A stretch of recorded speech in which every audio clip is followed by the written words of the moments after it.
more all the time. And I think we can both go a lot deeper than we might have been able to even a year ago. So this should be pretty fun. Well, I think there's an amazing thing going on in our, I don't know what you want to call it, the conspiracy community or whatever. And that is we're all kind of coming to the same conclusions at the same time. And so the conclusion we had a year ago is not the conclusion that we have now. And so, and we're refining everything that we're looking at and seeing. And so, I said right after Sandy Hook, I got on, I think it was Jeff Rentz's program. And I said, we had to be careful that people died at Sandy Hook. Well, it's 2 years later, and guess what? I don't think anybody died at Sandy Hook. So I cautioned people to be careful, but, I was wrong. I really now beginning to wonder if everything about Sandy Hook is just a fraud. Well, that's interesting because that was something I wanted to get to with you because I know that you've been following it and looked at it very closely, and we're far away from the event. So I think a lot of the knee-jerk emotional responses have kind of subsided. But having looked at this so much, I mean, like you just said, you don't think that anyone died? That seems to be the kind of the more fringe conclusion. Yeah, and I don't go towards that conclusion with any kind of glee, even though I'm happy that no one died. It's just that I have other information which one day I'm going to drop about the whole Sandy Hook affair, which is, I will drop soon the entire thing of it being Obama's 9/11. And I will show why and how, but not yet. I don't have my cards right in a row yet, but I'm getting there. So eventually I will come out with something, a bombshell about Sandy Hook, but I'm waiting because I'm hoping that Jim Fetzer and Wolfgang Halbig and some of these other people can jam this thing loose so we can find out what's really going on.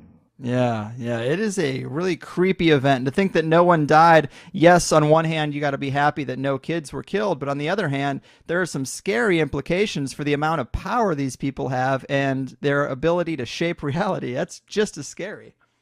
Even scarier. And I don't think we can allow them to get away with it. I just don't. I think this is what Sandy Hook was. I thought I'd taken the red pill back in 1989 when I first got into this stuff 25 years ago.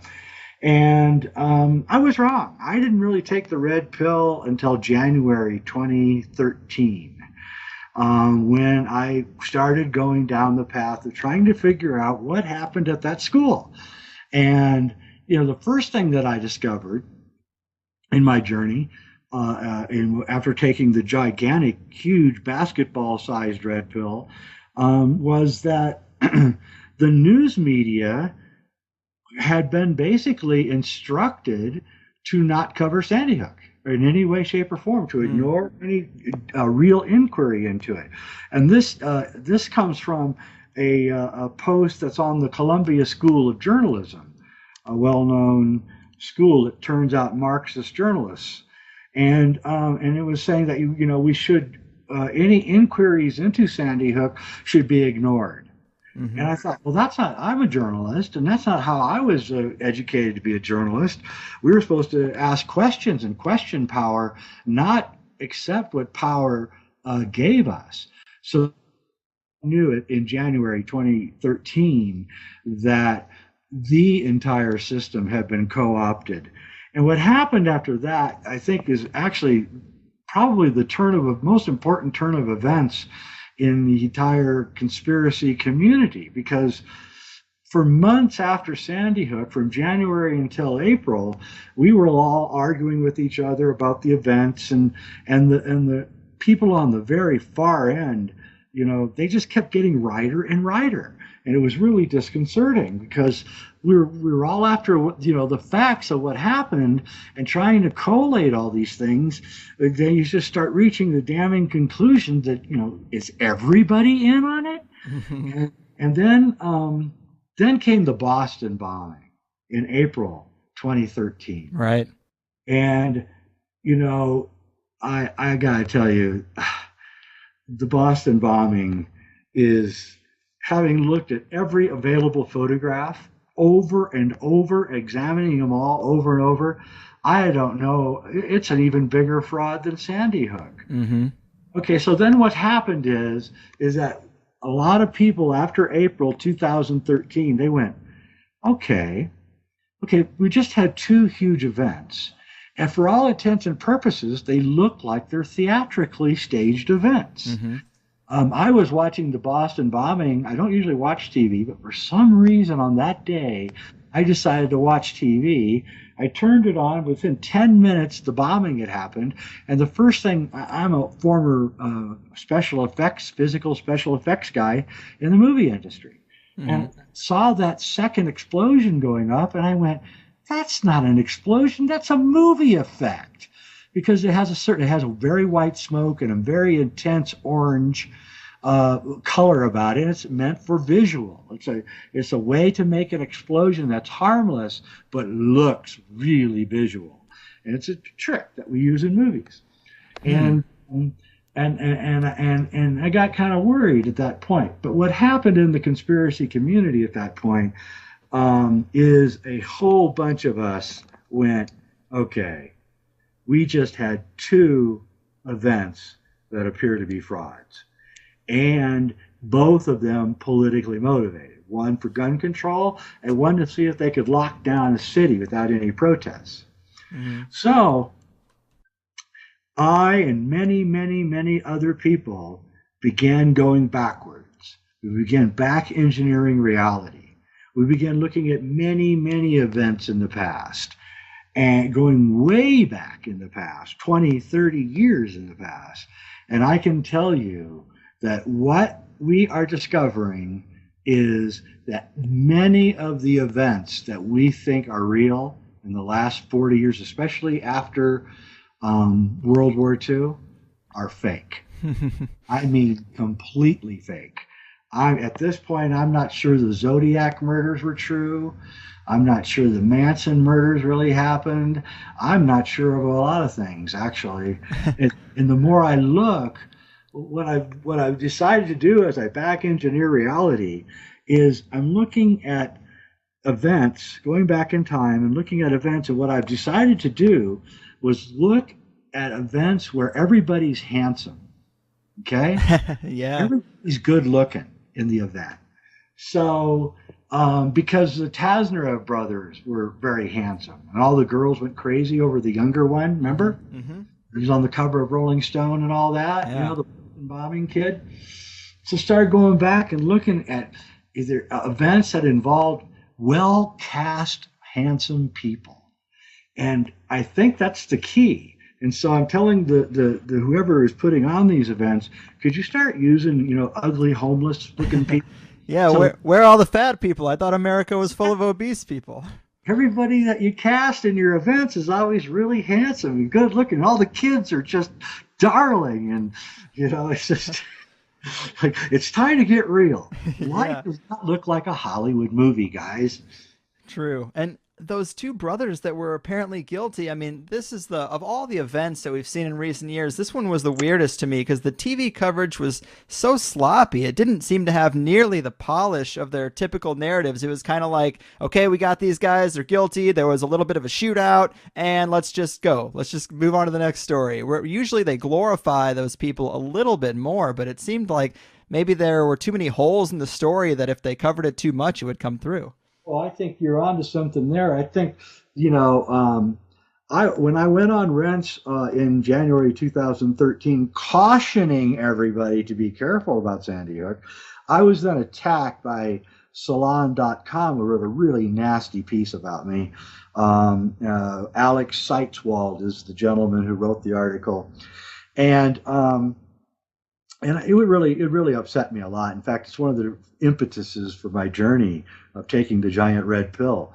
And I began wondering why I was being attacked and surreptitiously linked to every whacked out conspiracy theory concerning Sandy Hook. It was the way the article was written. It appeared that I was progeniting all of these wacky conspiracy theories, including one that said the Jews did it. Mm-hmm. Which is ridiculous. So I realized that this was the first time that I had been attacked, and I wanted to find out why, and that sent me down the trail. Well, at that time, January, February, Sandy Hook was getting a lot of coverage. Alex Seitzwald was a guest on Anderson Cooper a number of times, and et cetera, et cetera, et cetera. So then came the first round of counterattacks by us, by the good guys. And these were pretty good counter arguments to the official story, and asking a lot of really good questions. And for the first time, the entire world was galvanized to find out what really happened at Sandy Hook, what really happened here. And thousands of people became unpaid investigators. It was truly, and still is truly, one of the most amazing things I've ever witnessed. Man, and being a filmmaker and a film fan yourself, you know, just look at Wag the Dog. They show you right there how to stage a false flag attack, and it's kind of crazy that that movie comes off as a comedy, and you know, none of these guys seem all that nefarious, but that movie has it's a way more enlightening film just in the past 5 years. When you look at the events, you're like, wow, that's the template right there. Oh, and I would point out that Dustin Hoffman played a film producer named Stanley, who faked event, and then he dies. Yeah, it all seems to connect. The elite are so calculating, and they seem to be following a script. They've definitely got these plans that have been going on forever. And one scary blip on the conspiracy radar recently was this update to the Georgia Guidestones. Have you seen that? Well, I have, and I want to talk about that because that goes right in with everything else that we're talking about. Yeah. Well, first off, we don't know when, but at some point, someone got up on a ladder and cut a little niche into the English-speaking stone of the Georgia Guidestones. Now, I filmed at the Georgia Guidestones in 2005 and 2006, and I went back for the History Channel in 2008, and the niche wasn't there. I've got my photographs. So sometime after 2010, this niche, and you can't cut a niche into limestone without making a lot of noise. So this niche gets cut into the limestone of the English-speaking side, and interestingly enough, there's a camera there, so we should be able to go back and see who cut the niche. Anyway, I didn't know the niche was cut, but suddenly in August, late August this year, somebody, again with a ladder, went up there and stuck a stone that had been carved perfectly to fit the niche. And on the stone, it said 2014. Mm-hmm. Now, again, we should know who did this act of vandalism, right? Because there's a camera there. You would think. Yeah, well, of course, you have to. And I'm sure the authorities and the police are, searching to find out who this person that did this is. I'm sure they're going through every single photograph and video that they've got. Yeah. Okay. So anyway, so this stone is up there, and it causes a huge sensation. I mean, everybody's freaking out because it does feel like they're about to do the culling or kill off, 6.5 million people and leave a world of 500 million. Right. And the world does feel like that right now. It feels like something is about to happen, something big. And I think everybody feels it. Yeah. Anyway, so last Saturday, they decided to take the stone down. Somebody did. There's a YouTube, and thank goodness the woman was there getting it on her cell phone camera. We may have never seen this. So there's a state trooper there, so that's proof that they're definitely concerned and they're investigating.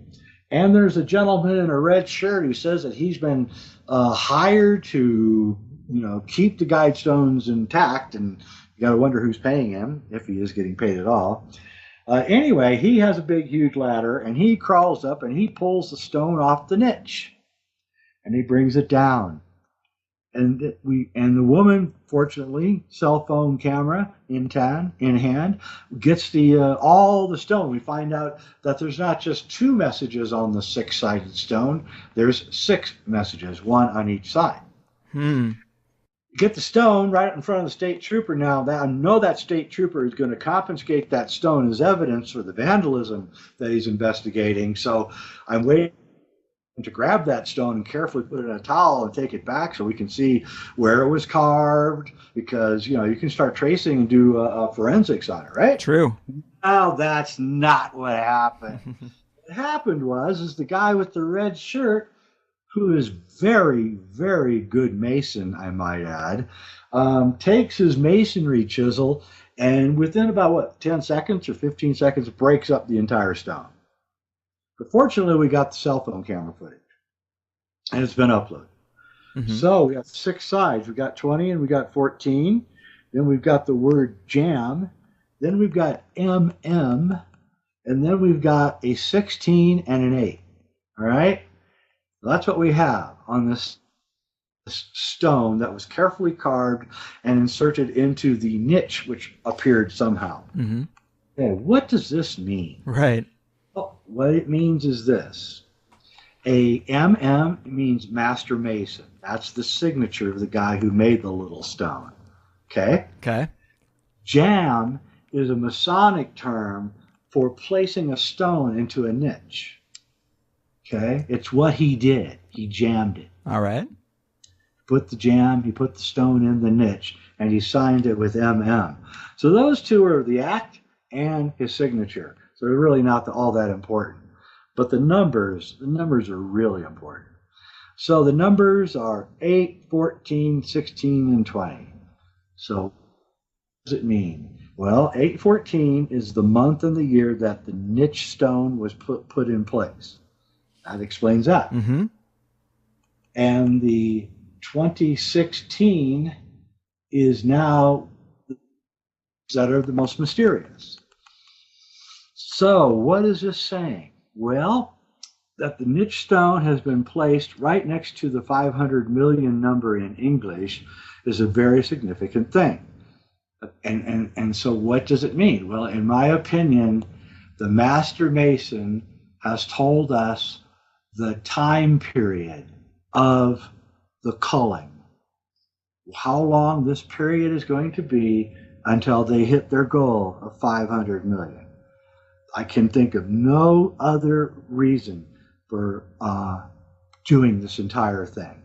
And I know, and I think you probably do know also, that this group believes that if they tell people ahead of time what they're doing, they are somehow now karmically free of the damage that's about to be done. In other words, it's up to us to see what they're saying to us and to take matters into our own hands.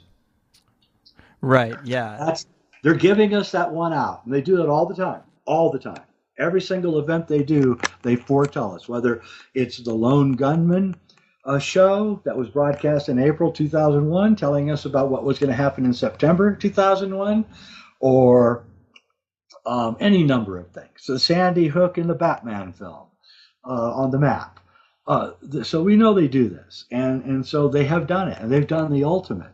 And they've told us.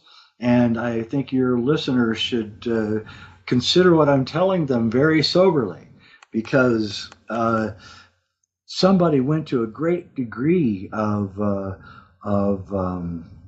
expense and trouble to put that stone there. And that stone is now gone. And I believe that the person who built the Georgia Guidestones is the person who built that little odd niche stone. Right. And he is the Master Mason. And he is giving us for those who are aware and for those who pay attention, he's giving us a very, very, very important piece of data. Man, that's fascinating. I really didn't know that about the other sides of the stone, and I wonder if we were even supposed to know, or I wonder if... I don't think we were. I think this woman who got the cell phone footage, she just happened to be in the right place at the right time. And they took that stone apart so fast, I mean, it wasn't even funny. Well, that's when you were telling me that story, there were a couple of things that raised my eyebrows. I'm like, I wonder if this is stage 2. I wonder if the whole breaking down of the stone was just some type of, actors playing out for the YouTube video that they were going to upload later and to put it out that way. It's tough to say, but I mean, things get so hairy in this area that you just don't know what's to believe anymore. Well, I would believe you on that, except that does not explain why. Listen, they cut that niche into the stone, into the slab at some point. That's huge. Yeah. can't begin to say how huge that is. It had to be pre-planned, and again, just because we have the Lone Gunman series featuring the airplanes being directed by the Pentagon into the Twin Towers, and just because there are actors involved in these events doesn't mean that there isn't still a message. And what I believe is that I'm just going to tell you what I believe. Sure. 2008, I think it was 2008. I may be wrong on that. There was a meeting in New York called, and it was Oprah, Bill Gates, Warren Buffett, Ted Turner, and a bunch of luminaries got called into this secret meeting.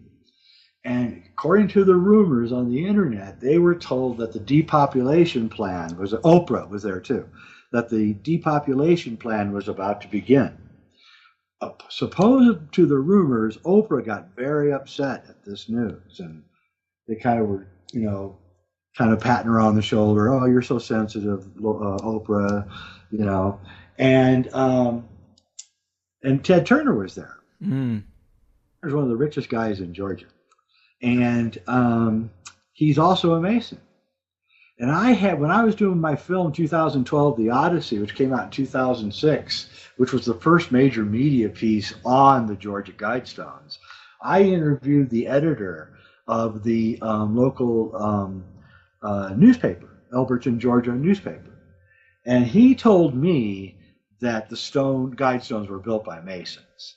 Now, that was the first time that anyone had ever connected the Masons to the Guidestones. So, I believe that Ted Turner is R.C. Christian and that he built the Georgia Guidestones.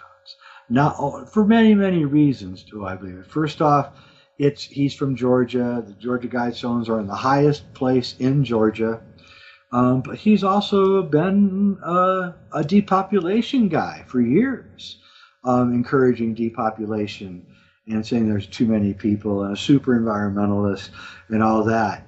And I believe that he got word that the event was starting, and he made the stone and put it up there. Yeah, that is a super compelling narrative. It makes a lot of sense. It's very scary that would show up on the English-speaking side. I wonder if similar stones will show up on the slabs of the other cultures. Well, there's no niches in those stones. Yeah, that's something to watch for. Yeah, the niche appears. Look at that. Your life. Why can't another stone go up on that niche? Yeah. Man, that's a fascinating narrative that I haven't heard anywhere else yet, and I think it makes so much sense. Definitely not what I planned to start this thing with, and I guess, that's definitely a little heavy, but I was going to ask you, when I was getting prepped for the show, in that classic synchronistic fashion, I learned that you recently also released a feature film that revolves around Mount Shasta. And I just so happen to be taking a trip through the Pacific Northwest next month, and Mount Shasta is very high on my list of places I want to see because there's so much mystery and paranormal lore surrounding that area. It's crazy. And I hoped we kind of could talk about that a little bit. Can you tell me about the movie or the process of being there and in that area and making it? Yeah, the movie's called The Last Avatar, and it's coming out right now. And we're putting it in theaters. It'll be out on iTunes and Amazon and everything soon enough. And it's about the return of Kalki Avatar, who is the 10th and last Avatar incarnation of Vishnu, who comes back. He prophesies to come back and destroy basically the Illuminati. So, and I was living just north of Shasta while I was coming up with the idea for my movie, and I got very interested in the lore of Mount Shasta. Started buying a lot of books. Go down to Mount Shasta, which is really an amazingly beautiful and powerful place, I might add. And started to go down there and buying the books in the bookstores and reading about the Lemurians who are believed to have escaped disaster and live inside Mount Shasta. And there's supposedly a city called Telos. And supposedly from the time that white people have been settling in the area, and even before, because the Native Americans warned the white people there were these beings that lived inside Mount Shasta, and and then there's these reports, consistent reports from the people who lived there of these kind of tall, very handsome people that are seen in town wearing odd clothing and frequently paying for things with gold, buying like something that's worth $5 and paying it with some gold that's worth $300. And so these rumors are consistent. There's a miner who said he accidentally fell into a pit on Mount Shasta and walked into a giant cavern that was filled with tons of minerals, and he actually mounted an expedition to go back, and then he mysteriously disappeared. There is so much for this area that has almost no people in it that it's just like, if there's this much smoke, there has to be fire. And I started looking into it, and I decided that I would, for the sake of a fiction film, I would present a lot of this lore in the movie, which I do. Man, yeah, it seems like a perfect backdrop for that kind of film. It's such an interesting place, and it's so, in a time when Hollywood has run out of ideas and is recycling everything under the sun, there is a hotbed of interest that hasn't really been touched.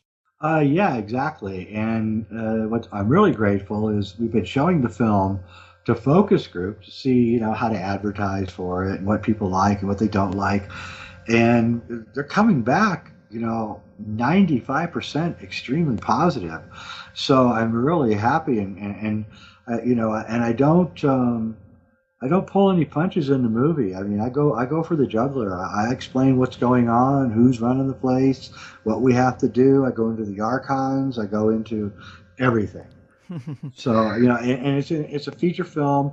Neil Donald Walsh, who wrote Conversations with God, plays Count Saint Germain, who's also been sighted on Mount Shasta several hundred times. Right. That was another thing I was going to ask you about, the Saint Germain character. Can you tell us a little bit about the legends and the stories behind him showing up there? Well, it's just really interesting. Of course, Count Saint Germain really, truly lived. It was rumored that he had been seen, in different places in Europe for 300 years ongoing. And he never ate, he never drank wine, and all he did was sit at the tables with the monarchs and the kings, because he was a very aristocratic man. He was a count, and he would discuss things, and he would imply that he was very, very old. And then he would have a white powder, which he would be seen occasionally taking.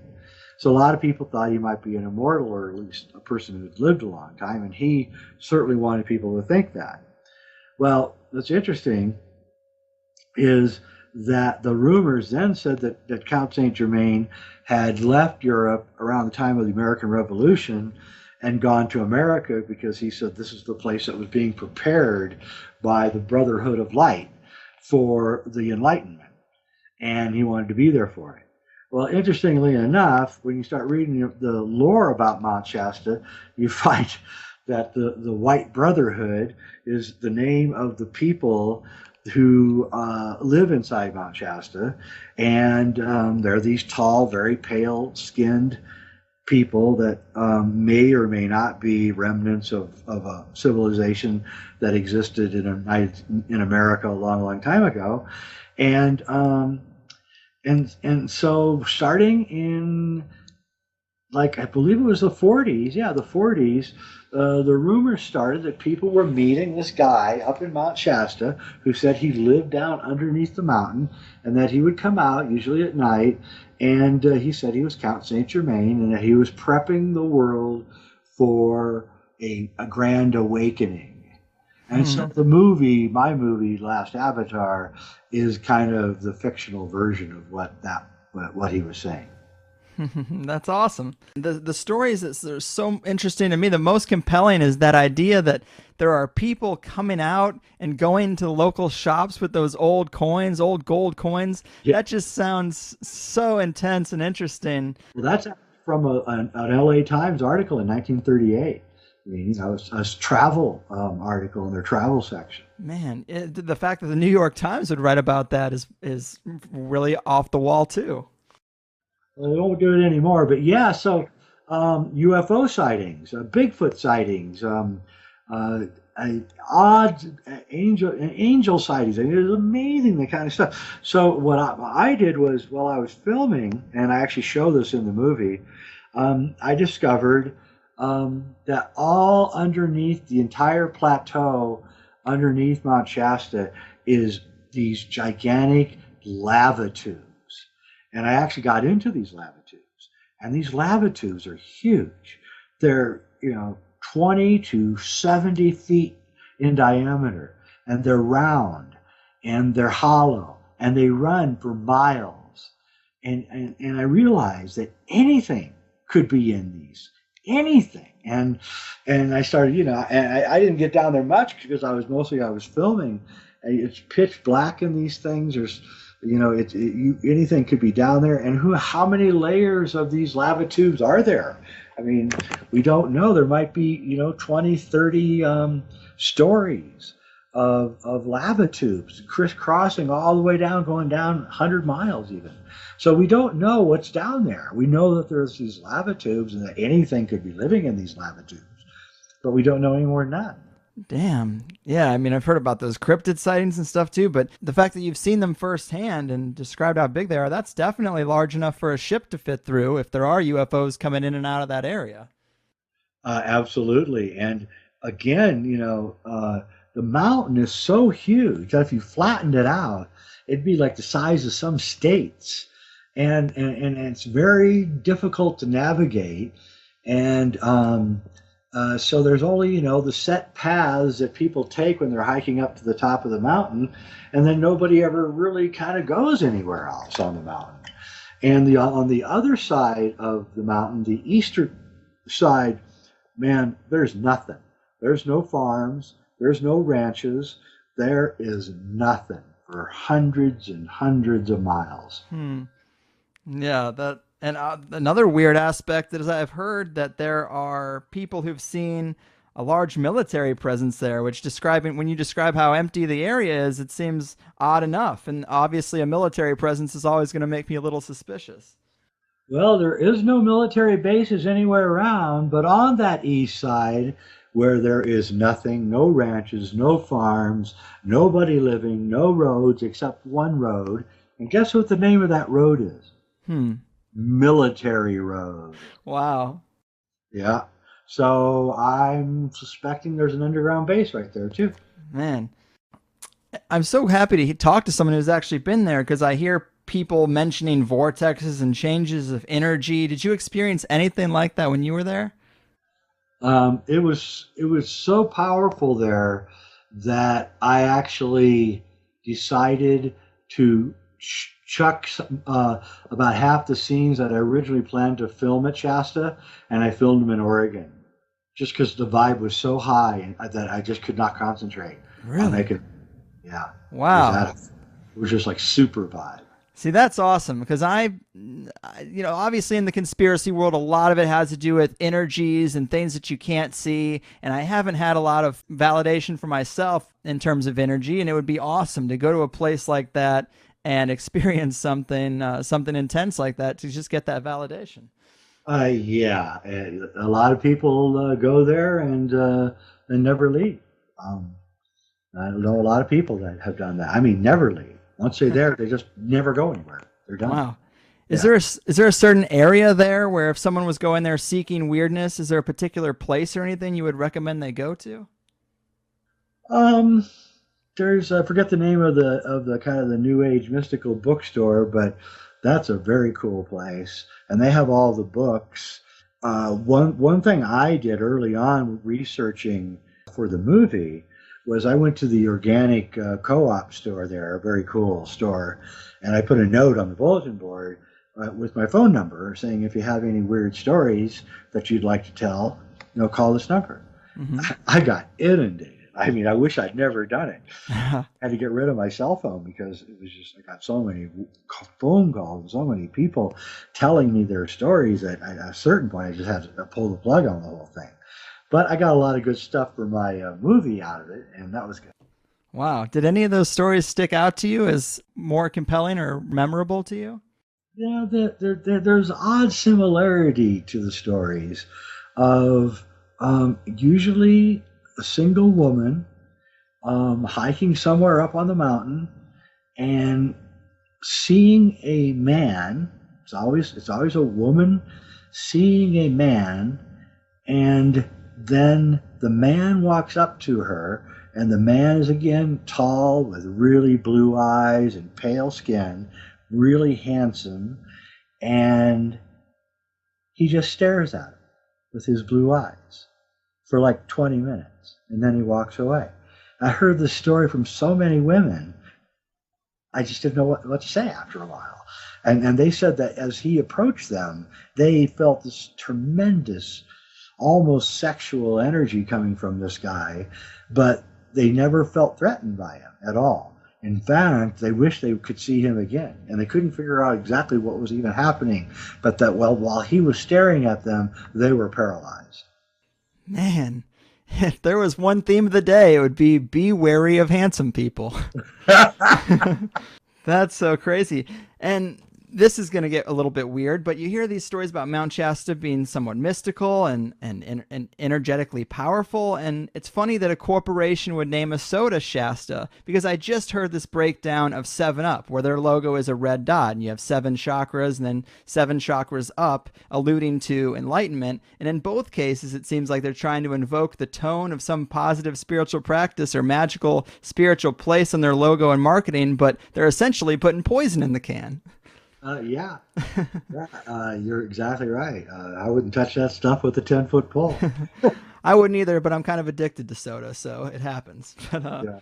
So to switch gears a little bit here, last time we talked a whole lot about Stanley Kubrick and how he very well might be the man who helped them stage the moon landing footage, and that he might have been trying to tell us about some of this in his movies, and it's super fascinating stuff. But what didn't come up was the Brotherhood of Saturn, and I've recently had a few guests who point out this vast symbolism of Saturn in our culture, which shows these secret orders must be pretty powerful. But there's also a Kubrick connection here too, isn't there?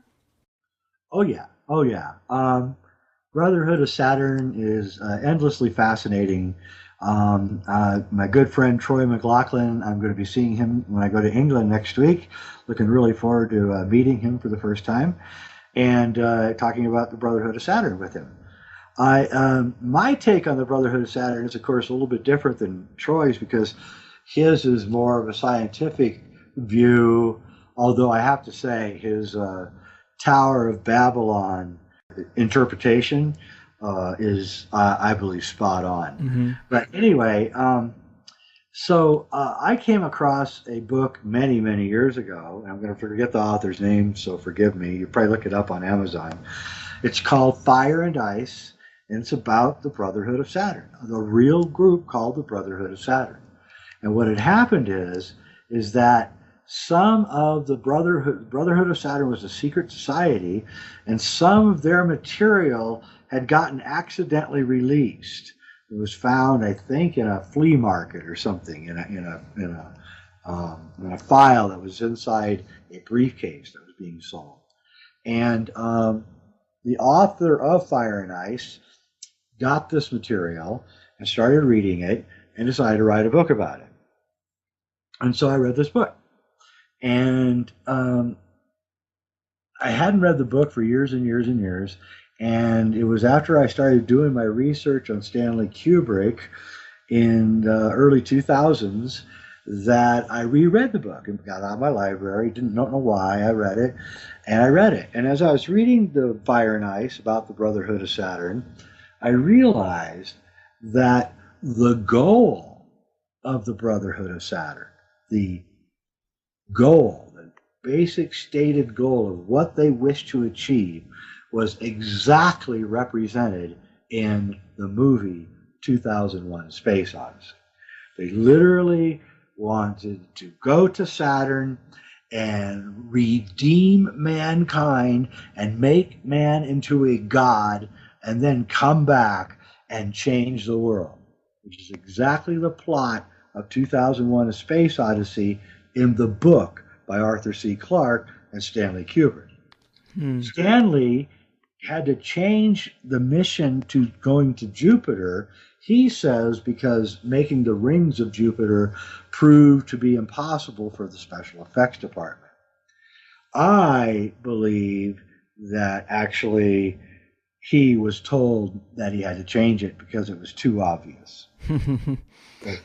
Also, what I realized on my reread of Fire and Ice was that the rituals of the Brotherhood of Saturn, the rituals that they used to achieve their goal, was exactly revealed in Eyes Wide Shut.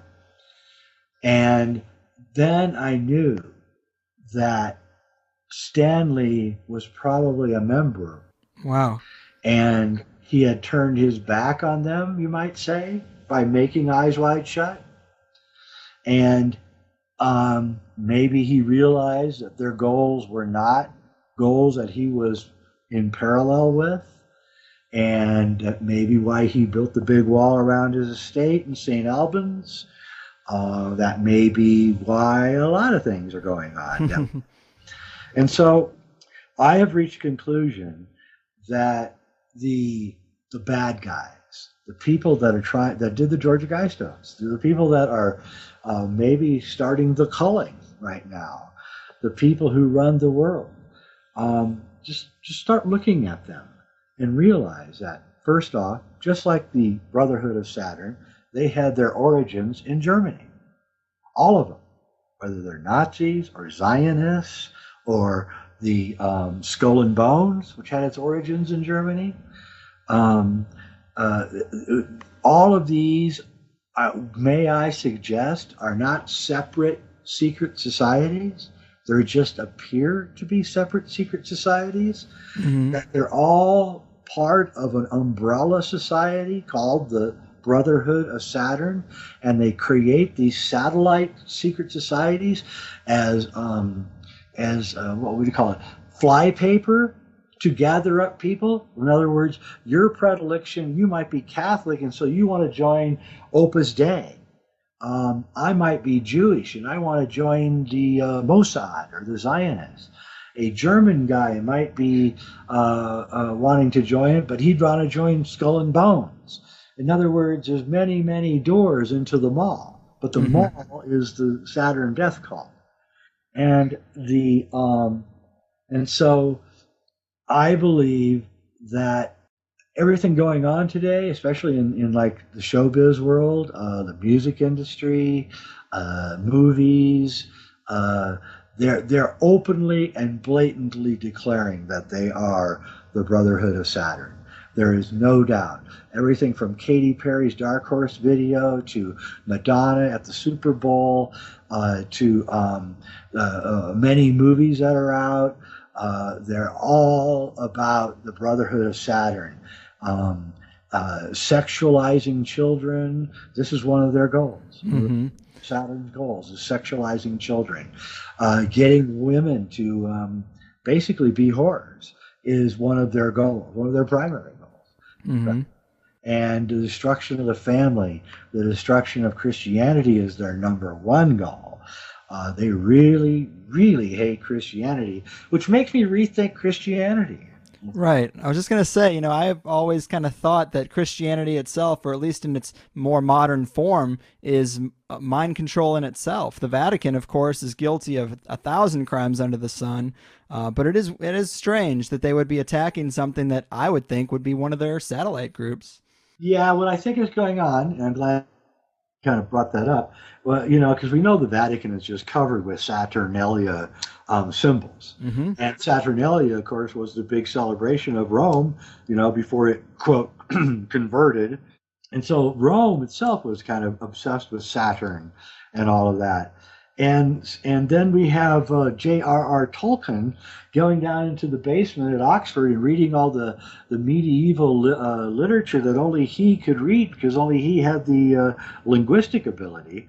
And then he writes in the early 30s, he starts writing Lord of the Rings, which is a book about how Sauron, who has an all-seeing eye, is trying to take over the world by gathering up all the gold rings.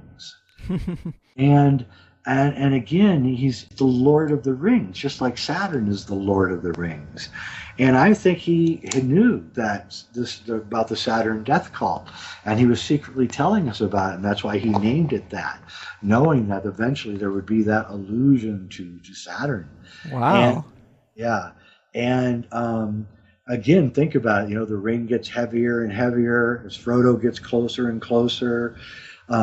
Saturn represents lead. That's the metal that it's associated with, right? Lead gets heavier and heavier. It's the heaviest of all the metals.